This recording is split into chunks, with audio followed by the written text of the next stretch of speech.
to impact the world by speaking for the voiceless, the courage to stand for the weak, and the compassion to make lifelong changes. And this impact does not stand any more powerful than in the era of education.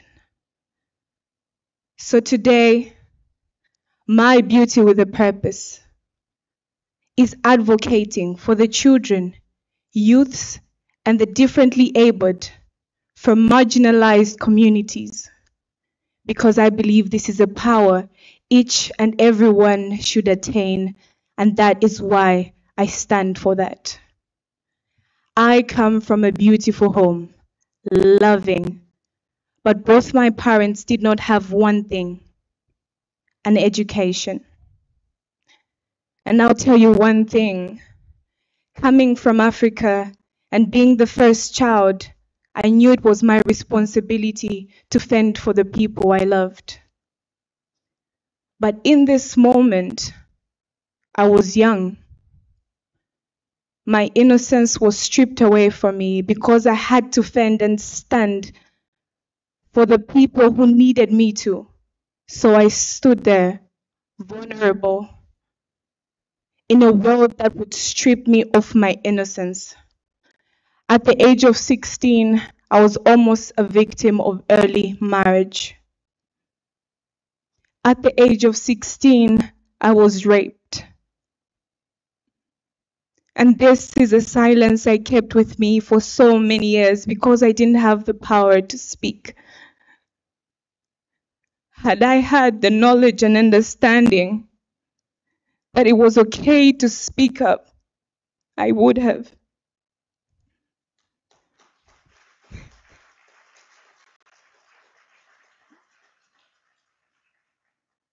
And after 8 years, I share my story today.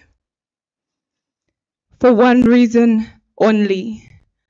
I stand as a mirror of reflection to the children who are broken, who believe that dreams are too cracked that they cannot dream or can still stand.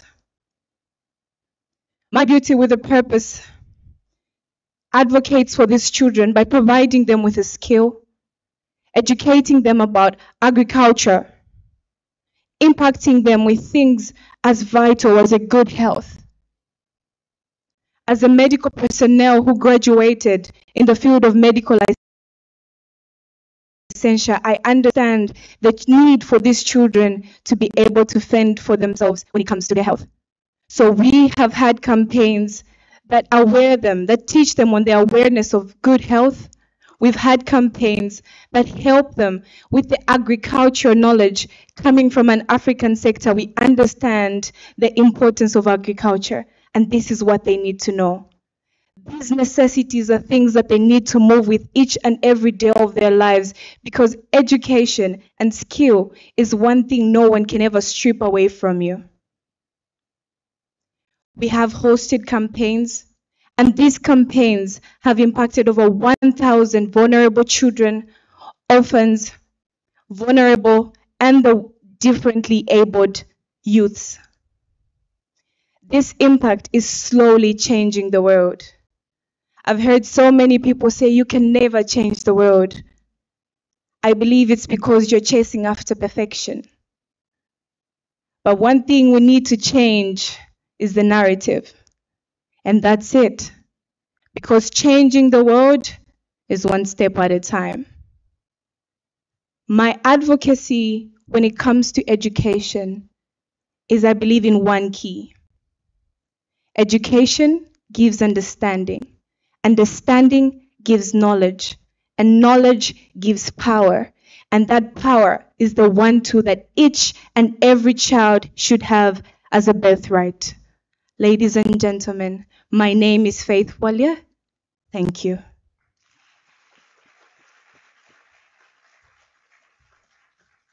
Thank you, Zambia.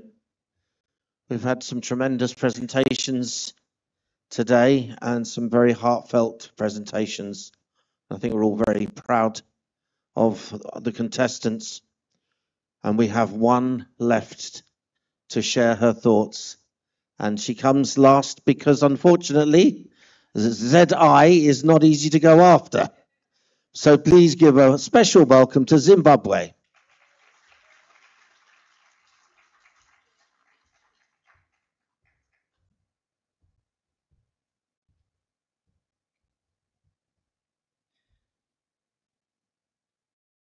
Ladies and gentlemen, a beautiful afternoon to you all. It's such an amazing honor to stand before you and speak to you about my why, my purpose. My name is Courtney Tadiwanashe Jongwe, Miss World Zimbabwe 2025. I'm 23 years of age and I'm currently pursuing my bachelor's degree in chemical and processing engineering, now in my 5th and final year. I'm also the SADC Regional Student Representative for UNESCO. And this opportunity, this platform has given me an opportunity to serve my community as a peer educator. I've been a peer educator for the last 4 years, and it's in these 4 years that my purpose was born. You see, as a peer educator, I work closely with the young people. I work in vulnerable communities and marginalized communities, and I get to firsthand witness the challenges and the problems that they're actually facing. Not the problems that other people think they're facing, but the problems that they're actually having. I learn with these people, I study with these people, I play with these people. And as a result, I managed to witness young people failing to grapple with the reality of their mere existence. I watched their dreams being stripped as a result of depression, anxiety, and stress. As if that's not enough, they turned to drugs and substance abuse because they thought it would help them cope. The story gets worse because they started taking their lives. Ladies and gentlemen, what hurts the most about this main problem, which is mental illness, is that it's not just a Zimbabwean problem. It's a global problem. According to the World Health Organization, 1 in every 8 people are currently living with a mental health challenge, with depression and anxiety being the most common. In Zimbabwe, my home, 40% of our youth, our future, are going through a mental health challenge. And of that 40%, 10% of them are going through suicidal ideation. The problem now comes when you are in a country that is marginalized, developing countries, is that 75% of people in developing countries have limited access to mental health service provision, which is where my purpose stands. That's where I decided to stand up and bridge the gap between mental health need and mental health service provision. You see, these are not just numbers. They are real people, our friends, our families, and they're yearning for our assistance. I started my initiative called the Sanctuary Project. Under the Sanctuary Project, we mainly focus on mental health awareness. We are a team. I work with a team comprising of a doctor, a psychologist, a counselor, peer educators, and peer counselors. Our main job is to do 2 things. The first part is information dissemination, and the second part is access to services, mental health services. When you talk about information dissemination, coming from a country such as Zimbabwe, an African continent, mental health topics are a taboo. There is so much stigma around it, and so mental health topics need to be talked about. And so through raising awareness and information dissemination, we make sure that we dissolve the stigma. We do this in 2 ways. The first part of my project focuses on information dissemination through physical awareness campaigns. We have hosted physical awareness campaigns in hospitals, in schools, youth centers, rural areas, as well as universities. I am a university student, so I've partnered with my university to increase awareness on mental health. The other part is we also understand that in as much as we are a team of people, we have limited reach. So we make use of the internet. Therefore, we've got online mental health awareness campaigns. I've started a podcast that I call the Sanctuary Podcast. Under this podcast, I host it and invite mental health professionals that help me to spread awareness, because what we need is to break the silence with regards to mental health, especially coming from an African community. Time. And this, our last part, allow me to just wrap this part. The last part of what we do is service provision. You see, coming from my country, we only have about 13 psychiatrists for a population of 16 million people. The gap is tremendous. And to bridge that gap, I do two things. The first part is we train what we call mental health first aiders. These are volunteer peer counselors and peer educators that work as soldiers, an army of soldiers that I distribute across communities to spread awareness and offer services. And then the last part is partnering with organizations. I've managed to partner with organizations such as UNESCO, and I'm sorry for the time. Thank you. Thank you.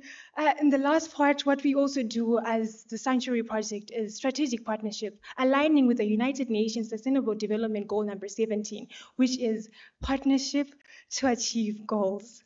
And so we've partnered with organizations such as UNESCO, Friendship Bench, and Manicaland State University of Applied Sciences to improve access to services. We may not have all the psychiatrists that we need, but if we have access and improved access to services, we will have less people dropping out of school because of drugs and substances. We'll have less people committing suicide, and together we can create a sanctuary. My purpose in this world is to create a sanctuary, a safe place, a place where everyone feels like they belong, a home.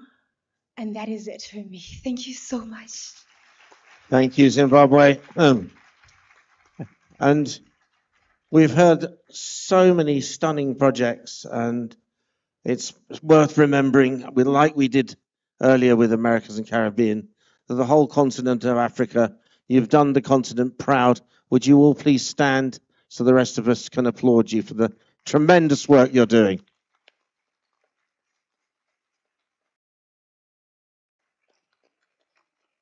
Well done, ladies. Well done indeed. It's been a fantastic day. Remember, things are better together. So you've learnt a lot today. Please help your fellow contestants in their projects. Give them your support. And we look forward to seeing you tomorrow when Europe and Asia and Oceania will do their presentations. Until then, a very goodbye.